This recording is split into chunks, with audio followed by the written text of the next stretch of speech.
Hey, I keep seeing a lot of things about Fibonacci composition on Tumblr, and people keep using it as like a be-all end-all of composition. I swear to God, I keep seeing posts like this fucking shit, where you're just taking random-ass pictures and slapping the Fibonacci spiral, disregarding that it's actually the panel of the Fibonacci spiral is going off the frame of the panel that you've chosen, and trying to say that it works for Fibonacci. It doesn't. Like, this, no, that's not... Okay, I'm gonna get off that horse right now. And I'm gonna talk about a third rule of composition, or point on composition, that a lot of people don't know about. It is actually kind of expansion of the rule of thirds composition.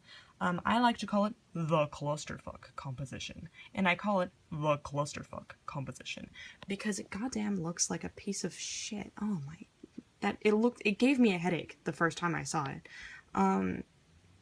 Because there's so many lines going in so many different directions, I didn't think that I could possibly remember how to draw this off the top of my head. It actually turned out to be really easy, because you just make a plus, and then you make an X, and then you make another X, and then you make another X, and then you draw a circle, and you're done. And this actually does, yet again, have rule of thirds composition in it. Like that. Yay, I can draw a straight line. That's rule of thirds. Another one there. Yay.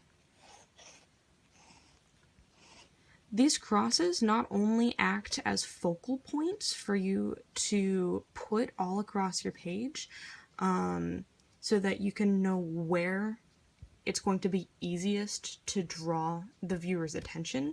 So, you know, like, you want to put your person's face, like, closer to here than over here, because it's easier to draw the person's attention here. Anyway, they not only act as focal points, but they act as compositional points to show you where it's, like, aesthetically pleasing to put things on a piece of paper, which is why, of course, you want to put your character's face here and not here. A example of this, kind of my own example, I use this all the time in my pictures. All the time. Fucking all the time. And as you can see, I put all of my characters within, like, their head and torso, what I want you to be paying attention to, within these circles. So that it's all collected, it's nice, it's in the center of the page. With this particular picture, I actually put the focal point on the center, which I don't always do, but I mean, I did put it on the center on this because I wanted you to focus on her. In this, you can actually see, like, his elbows are lining up in vaguely, not directly, but vaguely, with this line, leading up to her. So are kind of his as well. And his ears and shoulder pointing down to her, and his shoulder, of course. I made it very symmetrical, it's very easy to follow, very simple, and yet it still looks really good. You don't have to go all out. I mean, you don't have to overcomplicate things in order to make them look good.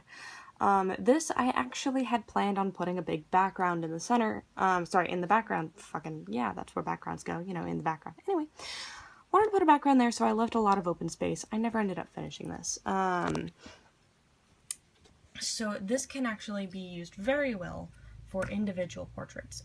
This also can be used and should be used, and I highly, highly, highly recommend it being used for comic book pages. It is amazing on comic book pages, because these, hold on,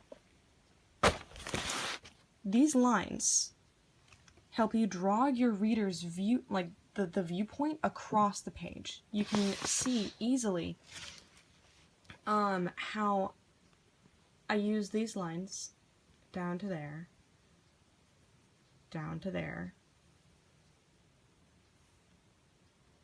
You can follow the same lines on this page.